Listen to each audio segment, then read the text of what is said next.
ธศาสตร์พระองค์วางว่าหมดจดไม่ให้ไขว้เขวแนวคิดตามเหตุผลปนเปอาจมีโยเยเชื่อไปอาจไม่แน่นอนว่าตรงทฤษฎีของตนเชื่อจนล้นนั้นผิดคำสอนเชื่อรูปลักษณ์นั้นควรสังวรแม้อาจารย์สอน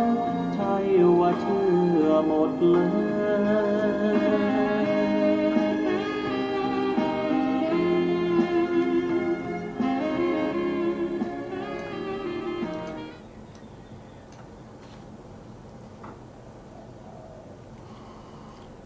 พุทธังสรณังกัจฉามิธัมมังสรณังกัจฉามิสังฆังสรณังกัจฉามิกราบนมัสการพระมหาเถระพระสังฆาธิการพระเถรานุเถระสวัสดีท่านผู้ฟังและผู้ชมทุกท่านกลับมาพบกับรายการศึกษาพระสัทธรรมเพื่อการพ้นทุกข์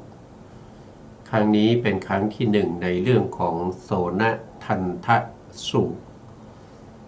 ซึ่งนำมาจากพระไตรปิฎกและอรรถกถาชุด91เล่มอยู่ในเล่มที่12เริ่มตั้งแต่หน้าที่1เป็นต้นไปครั้งที่แล้วเราก็พูดถึงในเรื่องของอัมพถามานพซึ่งจบไปแล้วนะครับอัมพถามานพวันนี้เราก็จะขึ้นในทีฆนิกายนะครับซึ่งเป็นสูตรที่4ทีฆนิกายนี้มีพระสูตรอยู่ทั้งหมด34สูตรเป็นสูตรที่ยาวๆสูตรที่1ก็ชื่อว่าพรหมชาลสูตรสูตรที่2ก็ชื่อว่าสามัญญผลสูตรสูตรที่3ก็คืออัมพถสูตรสูตรที่4ก็คือโสนทันทสูตรนะครับวันนี้เราก็มาศึกษาร่วมกับท่านผู้ฟังและผู้ชมนะผมอาจารย์ประเสริฐพีระวงศ์และก็มาร่วมกับอาจารย์การดาพีระวงศ์เป็นผู้จะมาดำเนินรายการศึกษาพระธรรมคำสั่งสอนของพระสัมมาสัมพุทธเจ้านะครับวันนี้ขึ้นพระสูตรใหม่นะครับอาจารย์ครับถ้าอาจารย์พร้อมแล้วก็เรียนเชิญอาจารย์ช่วยสาธยายในพระสูตรนะครับเชิญครับกราบนมัสการพระคุณเจ้าพระเถรานุเถระได้สวัสดีท่านที่รับฟังและรับชมอยู่ทางบ้านโสนทันทสูตรว่าด้วยพราหมณ์ชื่อโสนทันทะข้าพเจ้าได้สดับมาแล้วอย่างนี้สมัยหนึ่งพระผู้มีพระภาคเจ้าเสด็จจาริกไปในอังคชนบทพร้อมด้วยภิกษุสงฆ์หมู่ใหญ่ประมาณ500รูปเสด็จถึงนครจำปาได้ทราบว่าที่นั้นพระองค์ประทับอยู่ใกล้ขอบสะโบกขรณีอักขราในนครจำปาเสด็จนครจำปาก็สมัยนั้นพราหมณ์โสนทันทะครองนครจำปาซึ่งคับข้างด้วยประชาชนและหมู่สัตว์อุดมด้วยหญ้าด้วยไม้ด้วยน้ำสมบูรณ์ด้วยธัญญาหารซึ่งเป็นราชสมบัติอันพระเจ้าแผ่นดินมคธจอมเสนาพระนามว่าพิมพิสารพระราชทานปูนบำเหน็จให้เป็นส่วนพรหมไทยพราหมณ์และพระมหาบดีชาวนครจำปาได้สดับว่าพระสมณโคดมสากยบุตรทรงผนวดจากสากยสกุลเสด็จจาริกไปในอังคชนบทพร้อมด้วยพระภิกษุสงฆ์หมู่ใหญ่ประมาณ500รูปเสด็จถึงนครจำปา ประทับอยู่ใกล้ขอบสระโบกขรณี ชื่ออัคราในนครจำปาเกียรติศัพท์อันงามของพระโคดมพระองค์นั้นพจรไปแล้วดังนี้ว่า แม้เพราะเหตุนี้พระผู้มีพระภาคเจ้าพระองค์นั้น เป็นพระอรหันต์ตรัสรู้โดยชอบถึงพร้อมด้วยวิชาและจรณะเสด็จไปดีแล้ว ทรงรู้แจ้งโลก ทรงเป็นสารถีฝึกคนที่ควรฝึก ไม่มีผู้อื่นยิ่งกว่า เป็นพระศาสดาของเทวดาและมนุษย์ทั้งหลาย เป็นผู้เบิกบานแล้ว เป็นผู้จับจำแนกพระธรรม พระองค์ทรงทำให้แจ้งซึ่งโลกนี้ พร้อมทั้งเทวโลกมารโลกพรหมโลกด้วยพระปัญญาอันยิ่งของพระองค์เองแล้ว ทรงสอนหมู่สัตว์ พร้อมทั้งสมณพราหมณ์เทวดาและมนุษย์ให้รู้ตาม ทรงแสดงธรรมงามในเบื้องต้น งามในท่ามกลางงามในที่สุด ทรงประกาศพรหมจรรย์พร้อมทั้งอัฏฐะพร้อมทั้งพยัญชนะบริสุทธิ์บริบูรณ์สิ้นเชิง ก็การเห็นพระอรหันต์ทั้งนั้นเป็นการดีนักแลดังนี้ ครั้งนั้นพราหมณ์และคฤหบดีชาวนครจำปา ออกจากนครจำปารวมกันเป็นหมู่พากันไปยังสระโบกขรณี อัคราค่ะอัคราครับ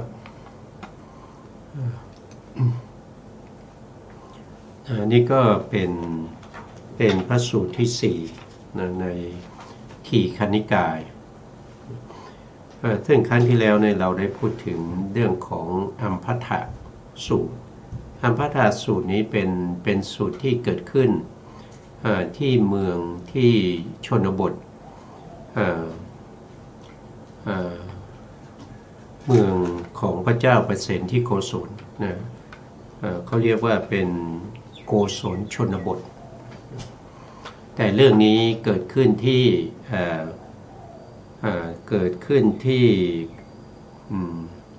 เขาเรียกว่าอังคะนะอังคะนี่ขึ้นอยู่กับราชคฤห์นะราชคฤห์เป็นเมืองที่พระเจ้าพิมพิสารนะเป็นผู้ที่เป็นพระราชาอยู่แล้วก็โสนทันทพราหมณ์เนี่ยเป็นบุคคลที่พระเจ้าพิมพิสารเนี่ย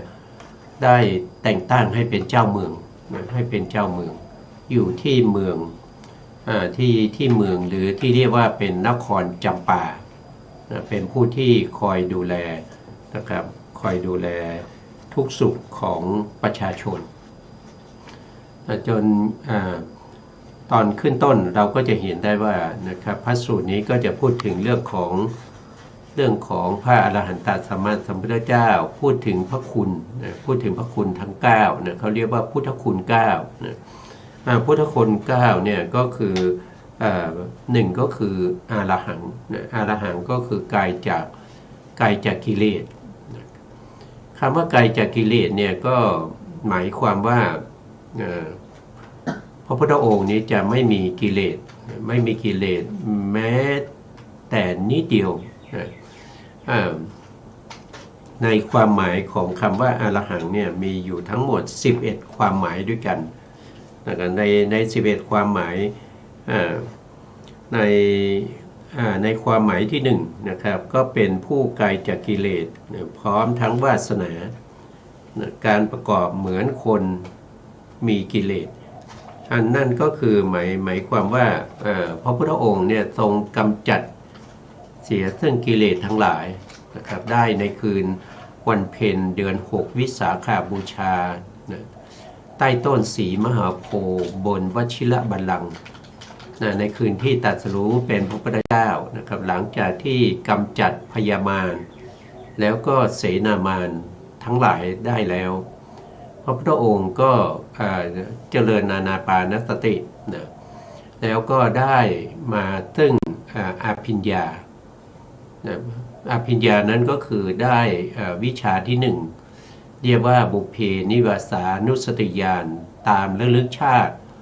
ได้โดยไม่มีที่สิ้นสุดทั้งของพระองค์เองหรือของสัตว์ทั้งหลายนะครับก็สามารถที่จะระลึกได้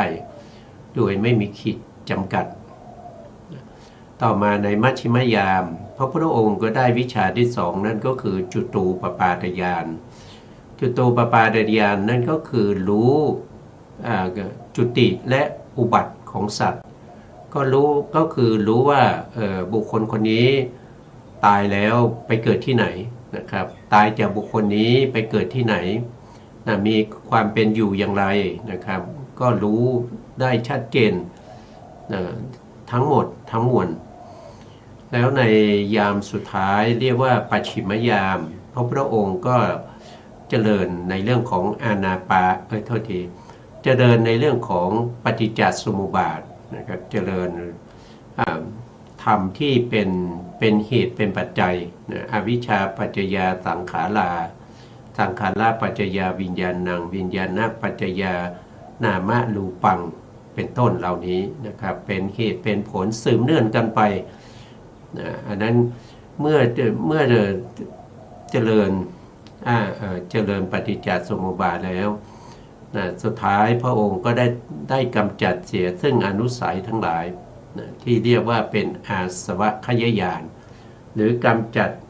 อาสวะให้สิ้นไปจากสันดานของพระพุทธองค์ตั้งแต่ตรงนั้นมานะครับก็พระพุทธองค์ก็ไม่มีกิเลสไม่ว่าจะเป็นอนุสัยกิเลสปริยุทธานกิเลสหรือว่าวิติกามกิเลสก็ถูกกำจัดไปตอนที่ได้อาสวะขยญาณไม่มีอีกแล้วเพราะฉะนั้นจึงได้ชื่อว่าเป็นผู้ที่ไกลจากกิเลสนะครับเป็นผู้ไกลจากกิเลสเพราะกำจัดแล้วซึ่งข้าศึกคือกิเลสที่ใต้ต้นสีมหาโพธิ์แล้วก็เป็นผู้หักเสียซึ่งซี่กรรมแห่งสังสารจักรซี่กรรมก็คือซี่ที่จักรล้อนะครับหรือว่าจักรที่เชื่อมระหว่างล้อกับดุมเป็นซี่นะกำจัดเสียซึ่งซี่นั้นเป็นซี่ที่เป็นไปเรื่องของกรรมนะครับเรื่องของกรรมที่เราเรียกว่าเป็นบุญญาภิสังขารบุญญาภิสังขารเนญชาภิสังขารทั้งหลายกำจัดตรงนั้นหมดไปล้อนั้นจึงหมุนไม่ได้ยานหรือรถที่ไม่มีล้อก็เคลื่อนไปไม่ได้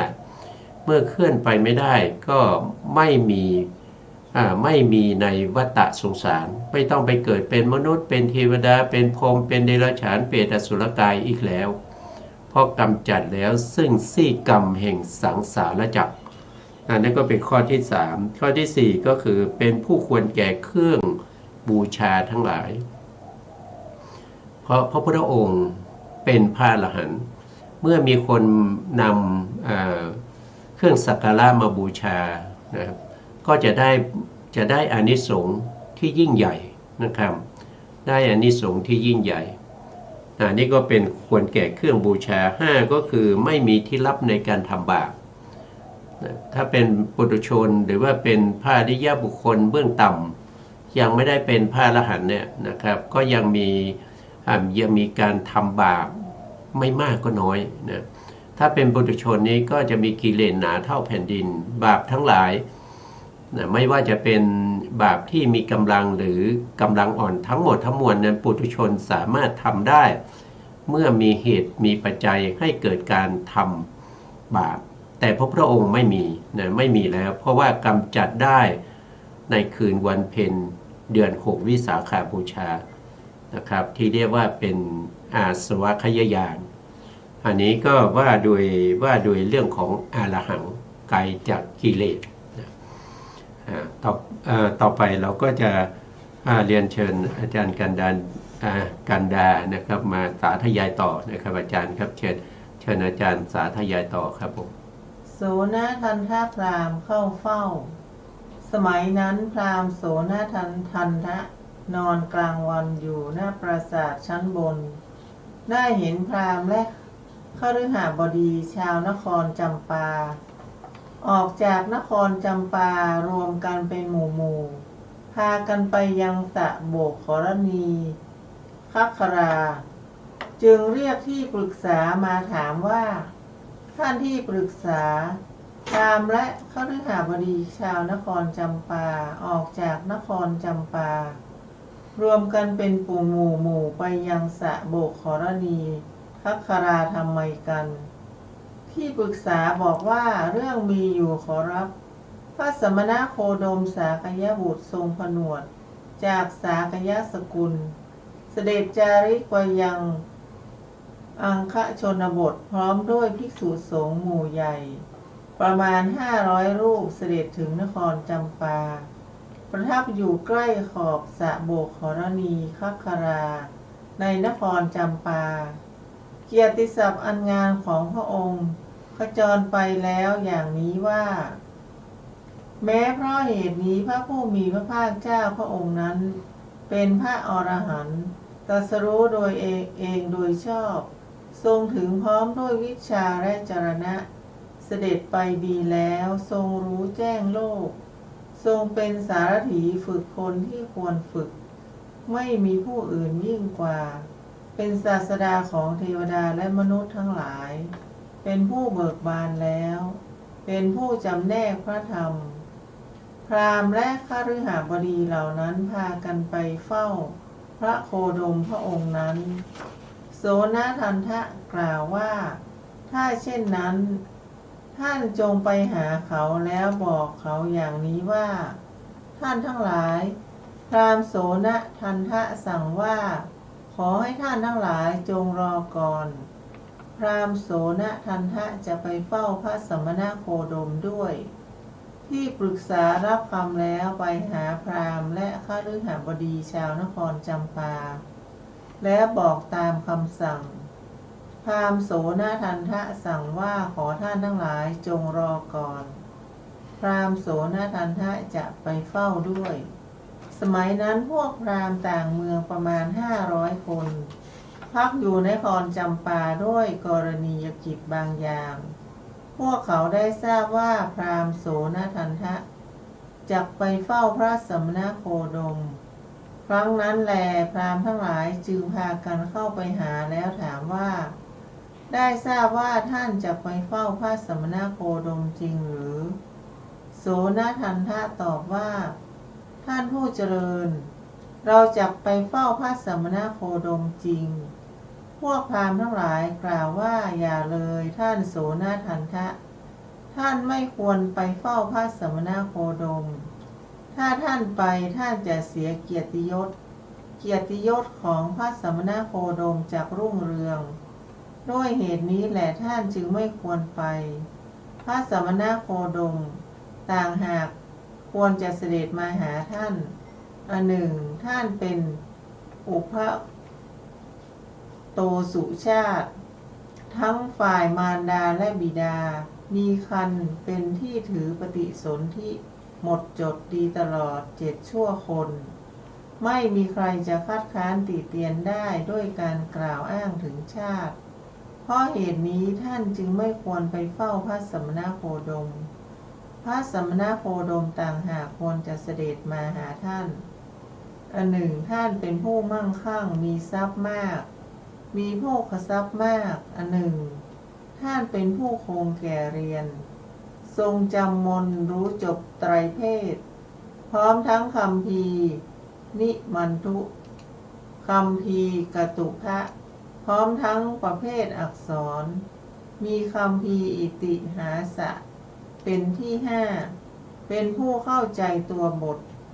เป็นผู้เข้าใจไวยากรณ์ชำนาญในคัมภีร์โลกายตะและมหาปุริสลักษณะอันหนึ่งท่านมีรูปงามน่าดูน่าเลื่อมใสประกอบด้วยผิวพรรณผุดผ่องยิ่งนักมีฉวีวรรณคล้ายพรหมมีรูปร่างคล้ายพรหมน่าดูน่าชมไม่น้อยอันหนึ่งท่านเป็นผู้มีศีลอันเจริญประกอบด้วยศีลอันเจริญอันหนึ่งท่านเป็นผู้มีวาจาไพเราะมีสำเนียงไพเราะประกอบด้วยวาจาของชาวเมืองสละสลวยหาโทษมิได้ ให้ผู้ฟังเข้าใจเนื้อความได้ชัดอันหนึ่งท่านเป็นอาจารย์และปาจารย์ของชนหมู่มากสอนมนต์แก่มานพถึง300 คนมานพเป็นอันมากต่างทิศต่างชนบทผู้ต้องการมนต์ค่อยจะเรียนมนต์ในสำนักของท่านพากันมาอันหนึ่งท่านเป็นคนแก่เท่าเป็นผู้ใหญ่ล่วงการผ่านวัยมาโดยลำดับส่วนพระสมณโคดมเป็นคนหนุ่มและบวชแต่ยังหนุ่มอันหนึ่งท่านเป็นผู้อันพระเจ้าแผ่นดินมคธจอมเสนาพระนามว่าพิมพิสารทรงสักการะเคารพนับถือบูชานอบน้อมอันหนึ่งท่านเป็นผู้อันพราหมณ์โภคราสาติสักการะเคารพนับถือบูชานอบน้อมอันหนึ่งท่านครองนครจำปาซึ่งคับข้างด้วยประชาชนและหมู่สัตว์อุดมด้วยหญ้าด้วยไม้ด้วยน้ำสมบูรณ์ด้วยธัญญาหารซึ่งเป็นราชสมบัติอันพระเจ้าแผ่นดินมคธจอมเสนาพระนามว่าพิมพิสารพระราชทานปูนบำเหน็จให้เป็นส่วนพรหมไทยเพราะเหตุนี้แหละท่านจึงไม่ควรไปเฝ้าพระสมณโคดมพระสมณโคดมต่างหากควรจะเสด็จมาหาท่านครับผม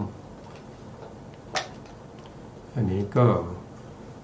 เราเห็นแล้วนะครับว่าที่อาจารย์ท่านได้สาธยายมาก็จะมีพราหมณ์โสนทันทะโสนทันทะเป็นบุคคลที่มีความรู้มีความรู้แล้วก็เคยได้ยินได้ฟังในเรื่องของพุทธคุณมาก็สามารถที่จะกล่าวเรื่องพุทธคุณได้นะครับก็เมื่อมีพระพุทธเจ้ามาประทับอยู่ใกล้ๆกับเมืองของท่านพักอยู่ที่ขอบของสะบกขรณีหรือที่เราเรียกกันทั่วไปก็คือเป็นบึงเป็นสระ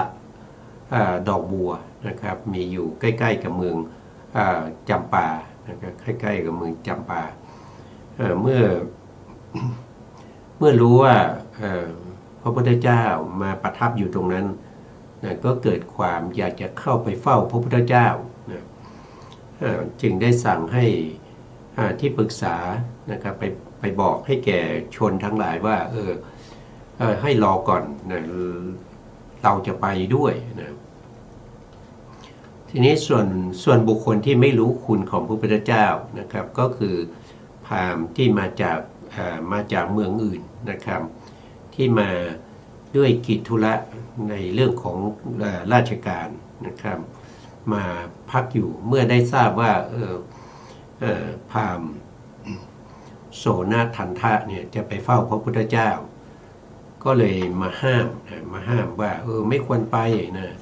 ถ้าไปแล้วเนี่ยจะทำให้เสียเกียรติทำให้พระพุทธเจ้านั้นรุ่งเรืองขึ้นนะครับคือเขาไม่รู้นะครับเขาไม่รู้สรรพคุณของพระพุทธเจ้าเขาไม่เคยได้ยินเขาไม่เคยได้ยินได้ฟังถ้าเขามีความรู้ความเข้าใจเขาจะไม่ห้ามนะครับแล้วเขาก็จะไปด้วยเขาก็จะไปด้วยเพื่อจะไปบูชาคนที่ควรบูชาพระพุทธเจ้าเป็นบุคคลที่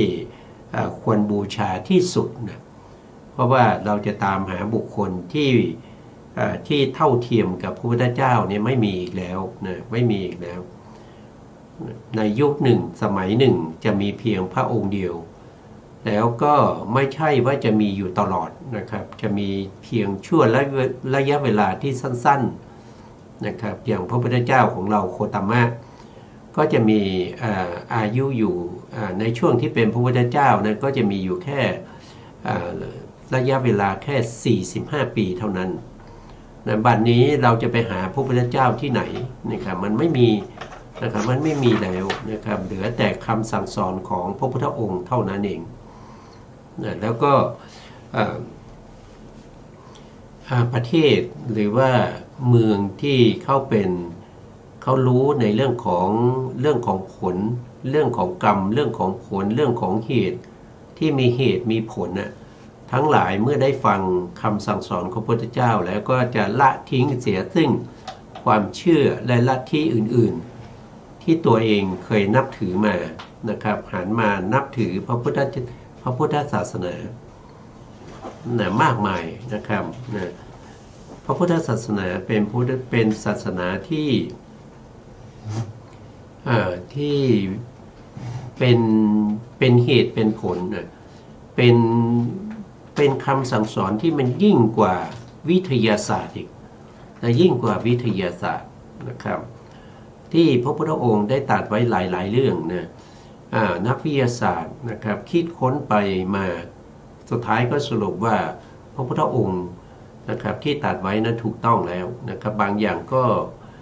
ยังพิสูจน์ไม่ได้นะครับเพราะว่าเครื่องไม้เครื่องมือในการพิสูจน์ยังไม่สามารถที่จะเข้าถึงนามธรรมได้นามธรรมที่เกี่ยวกับเรื่องของความหลุดพ้นในเรื่องของสติปัฏฐาน4ธรรมะปัฏฐาน4อิทธิบาท4อินทรีย์5พละ5โพชฌงค์7อริยมรรคมีองค์8มันพิสูจน์ไม่ได้ด้วยเครื่องมือทางวิทยาศาสตร์แต่พิสูจน์ได้ด้วยนามธรรมนะครับก็คือประพฤติปฏิบัติตามที่พระพุทธองค์ได้แนะนำไว้นะครับคนเหล่านั้นก็เข้าถึงความหลุดพ้นจากความทุกข์ทั้งหลายเนี่ยได้นะครับได้นะครับพุทธคุณที่พูดที่กล่าวนะครับก็โดยย่อๆนะครับก็มี9ประการนะครับถ้าย่อให้สั้นลงไปอีกนั่นก็จะเหลือ3ประการด้วยกันนั่นก็คือได้แก่1ก็คือพระองค์เป็นผู้ที่มีพระมหากรุณาธิคุณยิ่งใหญ่ต่อสรรพสัตว์ทั้งหลายนะไม่ว่าจะเป็นใครก็ตามนะครับจะเป็นพระเทวทัตนะครับหรือจะเป็นพระราหุลนะพระพุทธองค์ก็ให้ความเมตตากรุณานะครับแล้วก็สงสารให้เขานั้นได้ประพฤติปฏิบัตินะครับตามสมควรแก่ตัวเองอย่างเช่นพระเทวทัตนี่นะพระเทวทัตเนี่ยถ้าพระพุทธเจ้าไม่ให้บวชก็ได้นะครับเพราะว่าอยู่ที่พระพุทธองค์นะครับถ้าพระพุทธองค์ห้ามว่าเทวทัตห้ามบวชอย่างเงี้ยเทวทัตไม่มีโอกาสได้บวชนะแต่ด้วยความเมตตานะครับด้วยความกรุณาของพระพุทธเจ้าพระพุทธเจ้ารู้อยู่นะครับว่าบุคคลคนนี้นะบวชเข้ามาแล้วจะทำนู่นทำนี่นะแต่ก็ยอมให้บวชนะทำไมเป็นอย่างนั้นนะครับถ้าไม่ให้บวชเนี่ยนะครับพระเทวทัตจะทำกรรมที่หนักกว่านี้นะแล้วก็จะไม่มีโอกาสได้เป็นพระปัจเจกนะจะไม่มีโอกาสได้เป็นพระปัจเจกในอนาคตนะพระพุทธองค์เห็นว่าพระเทวทัตนี้ถึงแม้จะทำกรรมชั่วนะแต่ก็เมื่อให้บวชแล้วเขาก็จะเข้ามาศึกษาพระธรรมทำสมาธิจนได้ถึงอภิญญาสามารถแสดงฤทธิ์ได้นะครับถึงแม้ว่าจะไม่ได้โลกุตระไม่ได้เป็นพระอริยบุคคลเขาก็ยังทำฌานได้นะทำฌานทำอภิญญาได้นะครับแล้วก็สุดท้ายก็มีโอกาสที่จะถวายกระดูกคางแด่พระพุทธเจ้านะครับแล้วก็พระพุทธองค์ก็ให้พยากรณ์ว่าเขาจะได้เป็นพระปัจเจกนะในอนาคตนับจากนี้ไปอีก2อสงไขยมหากัปนะ2อสงไขยมหากัปพอเขาเขาสร้างบารมีมาแล้ว100,000 มหากัปนะในอนาคตเขาก็จะได้เป็นพระปัจเจกนะครับพระปัจเจกนะอันนั้นก็เป็นความเมตตาเป็นความกรุณาของพระสัมมาสัมพุทธเจ้านะครับอันนี้ก็เป็นพระมหากรุณาที่คุณอันยิ่งใหญ่นะครับไม่มีใครทำได้นะรู้ว่าเป็นศัตรูก็ยังมีความกรุณาให้เขาได้สิ่งที่เขาควรได้อันที่สองก็คือเป็นผู้ที่บริสุทธิ์จากกิเลสทั้งหลายนี่ก็พระพุทธองค์ได้ตรัสรู้ด้วยพระพุทธองค์เองกำจัดกิเลสทั้งหลายด้วยพระองค์นี่คือข้อที่สองคือพระบริสุทธิ์ที่คุณ ข้อที่สามนั่นก็คือปัญญาที่คุณนะครับพระองค์มีพระปัญญาอันสว่างไสวนะครับยิ่งกว่าแสงพระอาทิตย์อีกนะครับแสงพระอาทิตย์เนี่ยยังส่องไปได้เฉพาะบางส่วนนะครับถึงแม้ตอนเที่ยงวันเนี่ยยังไม่สามารถที่จะส่องไปจนถึง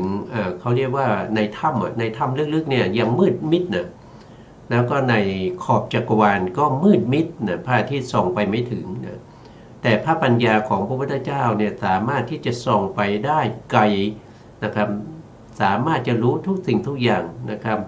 แม้กระทั่งนรกนะสัตว์นรกพระพุทธองค์ก็ยังรู้ยังเห็นนะเทวดาพรหมนะครับอรูปพรหมเนี่ยพระพุทธองค์รู้แจ้งเห็นจริงทั้งหมดทั้งมวลนั้นด้วยพระปัญญานะแต่แสงสว่างของพระอาทิตย์เนี่ยไม่สามารถที่จะส่องสิ่งเหล่านั้นได้นะไม่สามารถที่จะไปส่องดูสัตว์นรกได้นะครับไม่ว่าจะขุมไหนก็ตามส่องไปไม่ถึงนะครับอันนี้ก็เป็นพระปัญญาของพระพุทธองค์นะครับนะต่อไปก็จะอาจารย์ท่านก็จะได้สาธยายในส่วนที่เป็นพุทธคุณนะครับเราจะได้ฟังอาจารย์ท่านสาธยายต่อนะครับเชิญครับอาจารย์ครับพระพุทธคุณเมื่อพวกพราหมณ์กล่าวอย่างนี้แล้วพราหมณ์โสนทันทะได้กล่าวว่าท่านทั้งหลายถ้าอย่างนั้นขอพวกท่านจงฟังข้าพเจ้าบ้างเหล่านี้แหละควรไปเฝ้าพระโคดมพระองค์นั้นพระโคดมไม่ควรเสด็จมาหาเราไม่ได้ทราบว่าพระสมณโคดมเป็นอุปโตสุชาติทั้งฝ่ายพระมารดาและพระบิดามีพระคันเป็นที่ถือปฏิสนธิหมดจดดีตลอด7 ชั่วคนไม่มีใครจะคัดค้านติเตียนได้ด้วยการกล่าวอ้างถึงพระชาติเพราะเหตุนี้แหละพระโคดมจึงไม่ควรเสด็จมาหาเราที่ถูกเรานี้แหละควรไปเฝ้าพระองค์ได้ทราบว่าพระสมณโคดมทรงสละพระญาติหมู่ใหญ่เสด็จออกบวชออกผนวดทรงสละเงินและทองเป็นอันมากทั้งที่อยู่ในพื้นดินทั้งที่อยู่ในอากาศเสด็จออกผนวดพระองค์กำลังหนุ่มมีผ้าเกศาดำสนิททรงพระเจริญด้วยปฐมวัยเสด็จออกผนวดเป็นบรรพชิตเมื่อพระมารดาและพระบิดาไม่ทรงปรารถนาให้ทรงผนวดมีพระพักตร์อาบด้วยน้ำพระเนตรทรงกันแสงอยู่พระองค์ทรงปรงพระเกศาและพระมัสสุทรงครองผ้ากาสาวพัสเสด็จออกผนวดเป็นบรรพชิต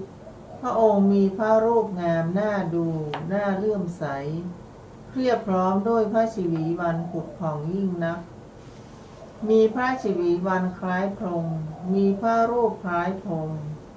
น่าดูน่าชมมิใช่น้อยพระองค์เป็นผู้มีศีลอันประเสริฐมีศีลเป็นกุศลประกอบด้วยศีลเป็นกุศลพระองค์มีพระวาจาไพเราะมีพระสำเนียงไพเราะประกอบด้วยวาจาของชาวเมืองสละสลวยหาโทษไม่ได้ให้ผู้ฟังเข้าใจเนื้อความได้ชัดพระองค์เป็นอาจารย์และ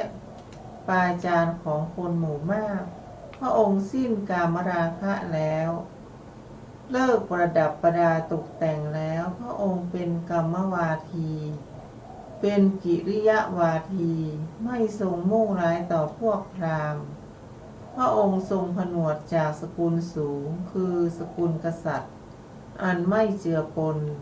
พระองค์ทรงผนวดจากสกุลมั่งคั่งมีทรัพย์มากมีโภคทรัพย์มากชนต่างรัฐต่างชนบทพากันมาทูลถามปัญหากับพระองค์เทวดาหลายพันมอบชีวิตถึงพระองค์เป็นสรณะพระเกียรติศัพท์ขจรอันงามของพระองค์ขจรไปแล้วอย่างนี้ว่าแม้เพราะเหตุนี้พระผู้มีพระภาคเจ้าพระองค์นั้นเป็นพระอรหันต์ตรัสรู้เองโดยชอบถึงพร้อมด้วยวิชาและจรณะเสด็จไปดีแล้วทรงรู้แจ้งโลกทรงเป็นสารถีฝึกคนที่ควรฝึก ไม่มีผู้อื่นยิ่งกว่าเป็นศาสดาของเทวดาและมนุษย์ทั้งหลายเป็นผู้เบิกบานแล้วเป็นผู้จำแนกพระธรรมพระองค์ทรงประกอบด้วยมหาปุริสลักษณะ32ประการพระองค์มีปกติกล่าวเชื้อเชิญเจรจาผูกไมตรีช่างปราศัยมีพระพักตร์ไม่สยิวมีพระพักตร์เบิกบานมีปกติตรัสก่อนพระองค์เป็นผู้อันบริสัทธิ์สี่สักการะเคารพนับถือบูชานอบน้อมเทวดาและมนุษย์จำนวนมากเลื่อมใสในพระองค์ยิ่งนัก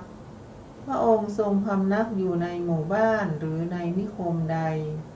ในหมู่บ้านหรือในนิคมนั้นไม่มีมนุษย์เบียดเบียนมนุษย์พระองค์ทรงเป็นเจ้าหมู่เจ้าคณะ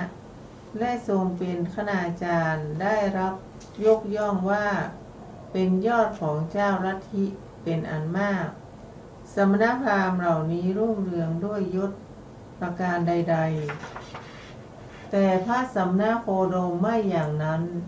ที่แท้พระสัมมาโคดมรุ่งเรืองด้วยพระยศด้วยวิชาและจรณะสมบัติอันยอดเยี่ยม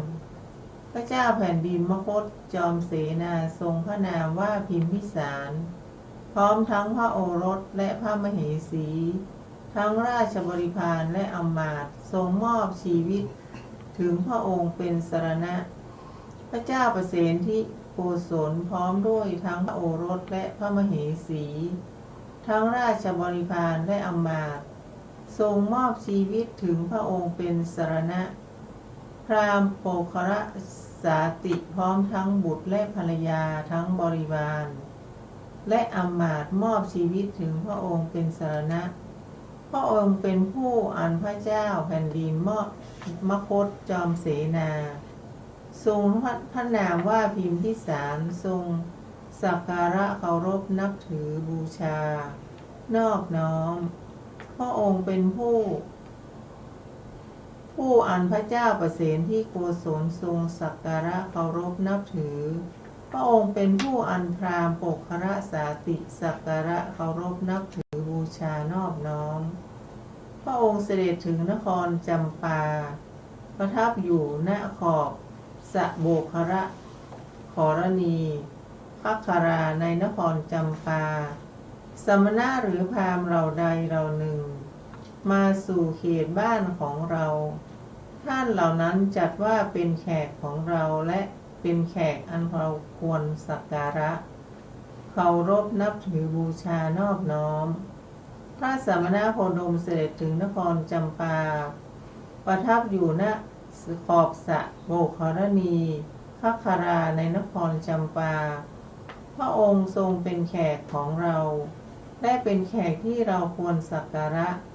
เพราะเหตุนี้แหละพระองค์จึงไม่ควรเสด็จมาหาเราที่ถูกเราต่างหากควรเสด็จไปเฝ้าพระองค์ข้าพเจ้าทราบพระคุณของพระโคดมเพียงเท่านี้แต่พระโคดมไม่ใช่มีพระคุณเพียงเท่านี้ความจริงพระองค์มีพระคุณหาประมาณมิได้ครับผมพราหมณ์โสนทันทะเนี่ยเป็นผู้ที่มีความรู้นะเป็นบัณฑิตเป็นผู้ได้ยินได้สดับมามากนะครับท่านสามารถที่จะพูดถึงคุณของพระพุทธเจ้าได้อย่างครบถ้วนนะครับครบถ้วนในที่นี้ก็คือหมายถึงครบถ้วนโดยย่อ9ประการนะมีอรหังก็คือไกลจากกิเลสนะไม่มีกิเลสในการดำเนินนะจะไปที่ไหนจะพักอยู่ที่ไหนจะประทับที่ไหนจะไม่มีกิเลสนะกิเลสที่เป็นโลภะกิเลสโทสะกิเลสโมหะกิเลสอาหิทิกากิเลสอโนตปากิเลสทิฏฐิกิเลสมานะกิเลสถีนะกิเลสมิทะถีนะกิเลสแล้วก็วิจิกิจฉากิเลสเหล่านั้นไม่มีสำหรับพระพุทธองค์จิตที่คิดในทางที่เป็นอกุศลในทางที่เป็นบาปไม่มีจิตของพระองค์นะครับก็ตั้งไว้อยู่ในความกรุณา ต่อสรรพสัตว์ทั้งหลายโดยปกติพระพุทธองค์ก็จะตรวจดูสัตว์ความเป็นไปของสัตว์ทั้งหลายเพื่อที่จะอนุเคราะห์สัตว์เหล่านั้นนะครับวันละ2 ครั้งด้วยกันนะตอนช่วงเย็นๆ1 ครั้งแล้วก็ตอนเช้าก่อนสว่างนะครับก่อนที่จะฟ้าจะพระอาทิตย์จะขึ้นนะครับ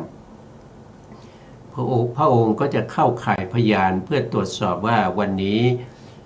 จะมีบุคคลใดบ้างนะที่สมควรที่จะได้ดวงตาเห็นธรรมนะครับที่เราสมควรจะไปโปรดให้เขาเนี่ยได้เปลี่ยนสภาพจากปุถุชนมาเป็นพระอริยะกำจัดเสียซึ่งกิเลสทั้งหลายตามสมควรแก่กำลังบารมีของแต่ละบุคคลที่มาปรากฏอยู่ในข่ายพยานนี่ก็เป็นพระมหากรุณาที่พระองค์ต้องปฏิบัติอยู่ทุกๆวันปฏิบัติอยู่ทุกๆวันถ้าวันไหนที่ไม่มีบุคคลที่มาปรากฏในข่ายพยานพระพุทธองค์ก็ไปโปรดสัตว์ด้วยการรับบิณฑบาตนะครับรับอาหารบิณฑบาตจากประชาชนทั่วไปนะเพราะว่าการที่ได้ทำบุญได้ใส่บาตรกับพระพุทธองค์นั้นเป็นบุญอันยิ่งใหญ่นะครับสามารถที่จะทำให้บุคคลคนนั้นนะครับได้ความสุขนะอย่างน้อยที่สุดก็ได้ความสุขก็คือได้ความสุขทางใจนะครับที่ได้ใส่บาตรกับบุคคลที่มีคุณธรรมสูงที่สุดนะไม่มีใครเลยที่จะมีคุณธรรมความดีนะครับจริยธรรมที่จะเทียบเท่ากับพระพุทธองค์ว่าโดยศีลก็ไม่มีใครที่จะมีศีลเหมือนพระพุทธองค์นะครับศีลของพระพุทธองค์เป็นศีลที่บริสุทธิ์ผุดผ่องนะครับเป็นศีลที่เป็นอาทิศีลนะเป็นอาทิศีลนะรองรับอาทิจิตนะอาทิจิตก็ไปรองรับอาทิปัญญานะทั้งหมดทั้งมวลนั้นก็เป็นสิ่งที่มีคุณนะมีคุณสำหรับผู้ที่ได้ทำบุญกับท่านนะโดยบางท่านนะครับถ้ามีความบริบูรณ์นะครับในเรื่องของการให้ทานก็คือได้วัตถุทานมาด้วยความบริสุทธิ์นะครับมีใจตั้งอยู่ในเรื่องของการที่จะให้นะครับเจตนาที่จะให้ก่อนให้นะแล้วก็ขนาดให้แล้วก็หลังจากให้แล้วนะครับเพราะฉะนั้นถ้าตั้งอยู่ในความดีอย่างนี้นะครับผลของการให้ทานนั้นก็จะส่งผลให้แก่บุคคลนั้นได้ความสุขทางใจนะอันนี้สำคัญเรื่องของความสุขทางใจต่อมาก็เรื่องของโภคทรัพย์ทั้งหลายนะครับตามสมควรนะครับทรัพย์สินเงินทองนะครับที่ทั้งข้าทาสบริวารนะครับที่อยู่ที่อาศัยนะครับยานยนต์ทั้งหลายทั้งหมดทั้งมวลนะครับก็จะทำให้ได้มาด้วยคุณธรรมที่ได้ใส่บาตรกับพระสัมมาสัมพุทธเจ้านะเพราะว่าไม่มีใครที่จะมีคุณธรรมเหมือนกับพระพุทธเจ้าแล้วนะครับมีแต่พระพุทธเจ้าเท่านั้นนะครับที่จะเสมอกับพระพุทธเจ้านะถ้าเป็นบุคคลอื่นไม่มีนะทำไมพูดอย่างนั้นก็คือหมายถึงว่าพระพุทธเจ้าของเราเนี่ยโคตมะเนี่ยก็มีคุณธรรมเสมอกับพระพุทธเจ้าในอดีตที่ผ่านไปแล้วนะครับเช่นพระโกนาคัมมนะนะครับโกนาคัมมนะกักุสันทะโกนาคัมมนะกัตตปะแล้วก็จะมีบุคคลที่จะมาเป็นพระพุทธเจ้าในภายหลังนะครับก็จะมีคุณเสมอกันนั่นก็คือพระศรีอริยเมตไตรนอกจากนั้นไม่มีใครที่จะมีคุณเสมอกับพระพุทธเจ้าได้พระพุทธเจ้าเท่านั้นจึงเสมอกับพระพุทธเจ้านะครับจึงเป็นคำพูดที่พูดมาอย่างนี้นะอันนี้ก็เป็นเรื่องของ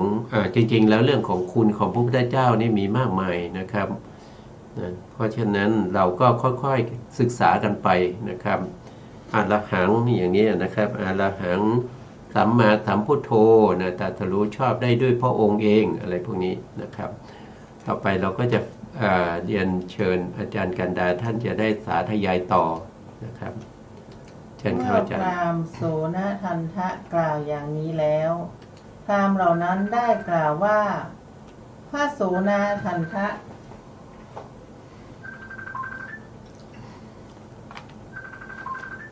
ท่านโสนทันทะชมพระสมณโคดมถึงเพียงนี้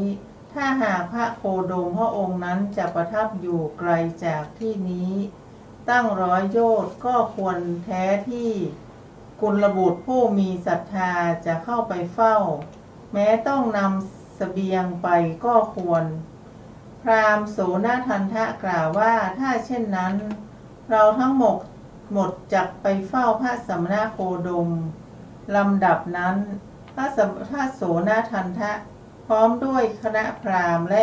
หมู่ใหญ่ไปถึงสระโบครณีคัคคราเมื่อผ่านพ้นราวป่าไปแล้วได้เกิดปริวิตกขึ้นอย่างนี้ว่า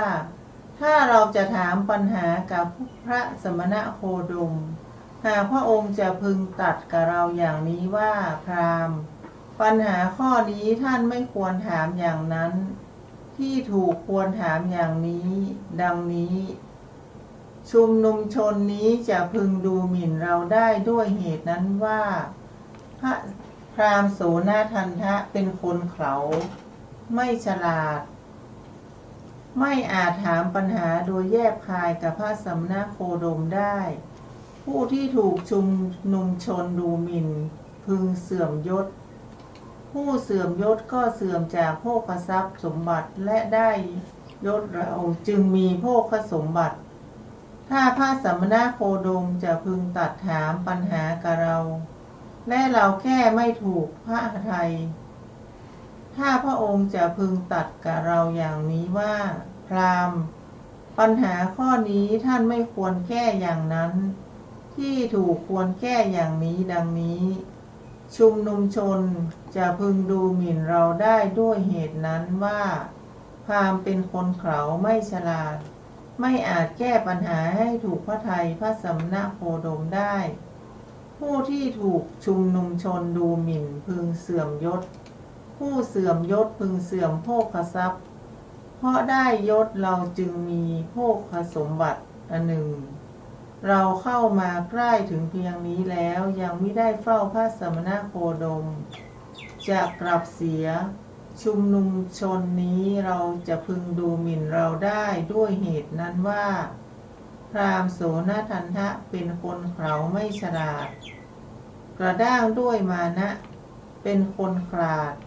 ไม่อาจเข้าเฝ้าพระสมณโคดมได้เข้ามาถึงเพียงนี้แล้วยังไม่ทันเฝ้าพระสมณโคดมฉะไหนจึงกลับเสียผู้ที่ถูกชุมนุมชนดูหมิ่นพึงเสื่อมยศผู้เสื่อมยศก็พึงเสื่อมโภคทรัพย์สมบัติเพราะได้ยศเราจึงได้โภคสมบัติลำดับนั้นพราหมณ์โสนทันทะเข้าไปเฝ้าพระผู้มีพระภาคเจ้าถึงที่ประทับได้สนทนากับพระผู้มีพระภาคเจ้าครั้นสนทนาปราศัยพอให้ระลึกถึงกันเสร็จแล้วจึงนั่งณที่ควรส่วนข้างหนึ่งฝ่ายพราหมณ์และคฤหบดีชาวนครจำปาบางพวกก็ถวายอภิวาทบางพวกก็ปราศัยบางพวกก็ประนมอัญชลีไปทางพระผู้มีพระภาคเจ้าบางพวกก็ประกาศชื่อและพระโคดบางพวกก็นิ่งอยู่แล้วต่างพากันนั่งหน้าที่ควรส่วนข้างหนึ่งได้ยินว่าในขณะนั้นพราหมณ์โสนทันทะนั่งครุ่นคิดถึงแต่เรื่องนั้นว่าถ้าเราจะพึงถามปัญหากับพระสมณโคดมหากพระองค์พึงตรัสกับเราอย่างนี้ว่าพราหมณ์ปัญหาข้อนี้ท่านไม่ควรถามอย่างนั้นที่ถูกควรถามอย่างนี้ดังนี้ชุมนุมชนนี้จะพึงดูหมิ่นเราด้วยเหตุนั้นว่าพราหมณ์เป็นคนเขลาไม่ฉลาดไม่อาจถามปัญหาโดยแยบคายกับพระสมณโคดมได้ ผู้ที่ถูกชุมนุมชนดูหมิ่นพึงเสื่อมยศเสื่อมจากโภคทรัพย์เพราะได้ยศเราจึงมีโภคสมบัติถ้าพระสมณโคดมจะพึงตัดถามปัญหากับเราและเราแก้ไม่ถูกพระใดถ้าพระองค์จะพึงตัดกับเราอย่างนี้ว่าพราหมณ์ข้อปัญหานี้ท่านไม่ควรแก้อย่างนั้นที่ถูกควรแก้อย่างนี้ดังนี้ชุมนุมชนนี้จะพึงดูหมิ่นเราได้ด้วยเหตุนั้นว่าพราหมณ์โสนทันทะเป็นคนเขาไม่อาจแก้ปัญหาให้ถูกพระทัยได้ผู้ที่ถูกชุมนุมชนดูหมิ่นพึงเสื่อมยศเสื่อมโภคสมบัติเพราะได้ยศเราจึงมีโภคสมบัติถ้ากระไรขอพระสมณโคดมพึงตัดถามปัญหากับเราในเรื่องไตรวิชาอันเป็นของอาจารย์ของเราเราจะพึงแก้ให้ถูกพระทัยของพระองค์ได้เป็นแน่ลำดับนั้นพระผู้มีพระภาคเจ้าทรงทราบความปริวิตกในใจของพราหมณ์โสนทันทะได้ด้วยพระหฤทัยแล้วทรงดำริว่าพราหมณ์โสนทันทะนี้ลำบากใจตัวเองอยู่ถ้ากระไรเราพึงถามปัญหาของเขาในเรื่องไตรวิชาอันเป็นของอาจารย์ของเขาต่อแต่นั้นจึงได้ตัดถามพราหมณ์โสนทันทะว่าพราหมณ์บุคคลผู้ประกอบด้วยองค์เท่าไรพวกพราหมณ์จึงบัญญัติว่าเป็นพราหมณ์และเมื่อเขาจะกล่าวว่าเราเป็นพราหมณ์ก็พึงกล่าวได้โดยชอบทั้งไม่ต้องถึง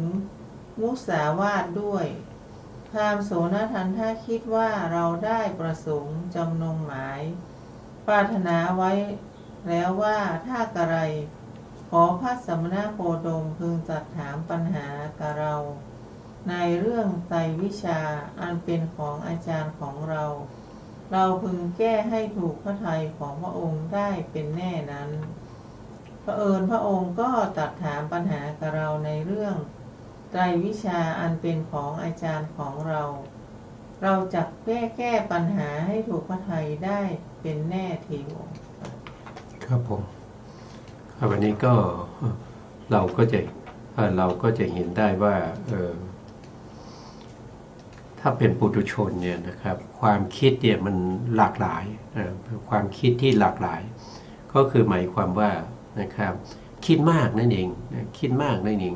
จะทำอย่างนี้ก็เป็นห่วงเรื่องนั้น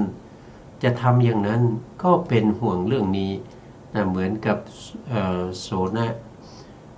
ทันทพามนะครับเป็นผู้ที่มีความปริวิตกในเรื่องของการที่จะได้ไปสนทนาปราศัยกับพระพุทธองค์นะครับก็กลัวว่าพระพุทธองค์ถามปัญหาแล้วก็จะตอบไม่ได้นะถ้าตอบไม่ได้นะครับก็จะทำให้เสียชื่อเสียงกับชาวบ้านนะครับก็จะมาดูถูกดูหมิ่นแล้วก็ทำให้ขาดการที่ชาวบ้านเขาจะให้ความนับถือนะให้บูชานะครับทรัพย์ทั้งหลายนะครับที่เป็นประเภทที่เป็นลาภสักการะทั้งหลายก็จะหมดไปนะก็ปริวิตกอยู่ในใจตลอดเวลานะครับจนไปถึงแล้วก็นั่งแล้วก็คิดในใจว่ายังไงก็ขอให้พระพุทธองค์เนี่ยถามในเรื่องที่เรารู้นะครับเรื่องอะไรที่เรารู้นั่นก็คือเรื่องเกี่ยวกับเรื่องของศาสนาพราหมณ์ที่ศึกษามานะครับเพราะว่าท่านก็เป็นผู้ที่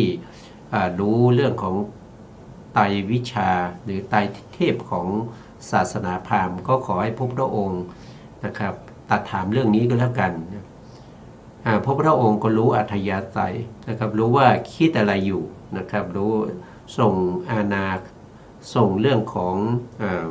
เจโตปริยติญาณไปก็จะรู้ทันทีว่ากำลังคิดอะไรอยู่นะครับเพราะฉะนั้นพระองค์ก็จะถามสิ่งที่เป็นประโยชน์ต่อเขานะครับแล้วก็เพื่อให้เขาเนี่ยได้ มีความมั่นใจขึ้นนะครับก็เลยถามในเรื่องของศาสนาพราหมณ์นะครับส่วนจะเป็นยังไงต่อไปในโอกาสต่อไปนะครับเราก็จะมาพูดคุยกันในครั้งต่อไปนะครับเพราะวันนี้เวลาเราหมดแล้วนะครับอาจารย์ครับเพราะฉะนั้น สุดท้ายนี้นะครับก็ขอกราบขอบคุณพระครูสมุทรวิศวัตรวรกิจโจผู้อำนวยการสถานีวิทยุเพื่อการศึกษาพระพุทธศาสนาและวัฒนธรรม FM 104.5 เมกะเฮิรตซ์วัดฝายหินจังหวัดเชียงใหม่และขอกราบขอบพระคุณพระครูปริยัติยานุสาสขอบคุณท่านผู้การธนเดชะนะครับแล้วก็ลืมไม่ได้นั่นก็คือขอบคุณท่านผู้ฟังและผู้ชมทุกท่านนะที่ให้เกียรติติดตามในรายการศึกษาพระสัทธรรมเพื่อการพ้นทุกข์นะครับวันนี้เวลาหมดลาไปก่อนพบกันใหม่ในโอกาสต่อไปครับสวัสดีครับ